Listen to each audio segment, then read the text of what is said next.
이처럼 문 대통령 사저를 둘러싼 논란이 다시 조명되는 건 사저 부지의 70%가 농지이기 때문입니다.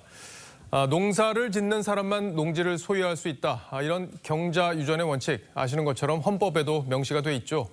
애초에 농사를 지을 목적도 아닌데 농지를 매입한 건 대통령 사저라는 특수성을 감안하더라도 문제 소지가 충분하다는 게 야당의 지적입니다. 오늘의 포커스는 문 대통령 사저 논란의 전말 여기에 맞췄습니다.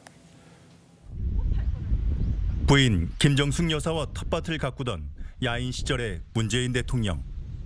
여기를 하려고 그러면 그래서 이게 힘들어서 안 돼. 이거 다 파헤쳐야 되지.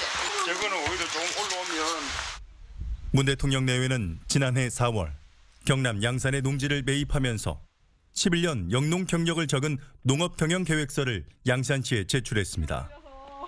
하지만 대선에 출마하고 당대표를 지내면서 이따금 텃밭을 가꾼 것을 영농 경력으로 볼 수 있냐는 비판이 제기됐죠.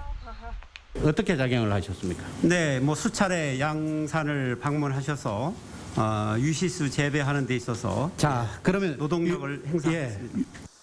그럼 이 농지엔 앞으로 농작물이 자라게 될까요? 아니었습니다. 문 대통령은 지난 1월 밭 전체를 대지로 바꾸는 형질 변경을 신청해 허가를 받았습니다. 하지만 청와대는 지난달 말까지도 사실과 다르게 해명했습니다. 형질 변경은 했습니까? 지자체에서 원하는 주택 건축 요건에 맞게끔 그 준비 과정에 있습니다.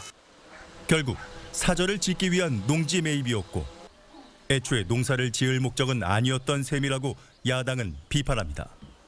문 대통령이 제출한 11년 영농 경력의 농업 경영 계획서도 9달 만에 휴지장이 됐다는 게 야당의 주장이죠. 허위로 농업 경영 계획서를 작성해서 3기 신도시 지역의 농지를 사들인 한국토지주택공사 LH 직원들의 투기 수법과 무엇이 다릅니까? 이렇게 문 대통령 내외가 매입해 농지에서 대지로 바꾼 땅이 사저 부지 3,774제곱미터 가운데 50%를 차지합니다. 그러나 청와대는 농지법 위반은 아니라고 했습니다. 과거 이명박 전 대통령도 내곡동 사저 부지를 아들 이름으로 매입하고 농지를 대지로 바꾸어 논란이 됐었죠. 문 대통령은 야당 시절 이를 두고 이미 충분히 많이 가진 사람들이 또 욕심을 부리는 게 이명박 정부의 정치라고 비판했습니다. 자기들이 누리는 정치, 자기들끼리 쭈물거리는 정치, 그런 정치를 계속 이어가겠다는 거 아닙니까? 하지만 본인의 사저 논란에 문 대통령은 살기만 할 뿐 처분할 수 없는 땅이라며 실수요자임을 강조했습니다. LH 사태, 공정과 투명성을 앞세운 고강도 대책을 주문했던 문 대통령.